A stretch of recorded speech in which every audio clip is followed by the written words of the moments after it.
छोटी ईशा को हमेशा सब कुछ तुरंत चाहिए होता था।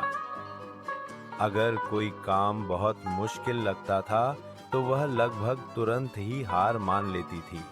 एक धूप वाले दिन उसने अपनी दादी के बगीचे में एक छोटा सा बीज बोया।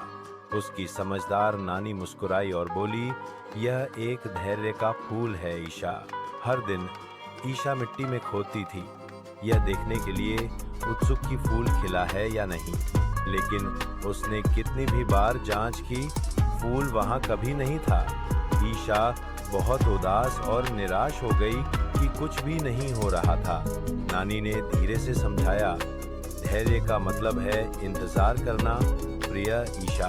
ईशा ने धैर्य रखने की कोशिश की, भले ही उसके लिए यह मुश्किल था। कई हाथों के इंतजार के बाद आखिरकार एक खूबसूरत फूल खिला। ईशा बहुत खुश थी और आखिरकार समझ गई कि धैर्य मीठे फल लाता है। उसने सीखा कि जो लोग धैर्य रखते हैं अंत में वही सफल होते हैं।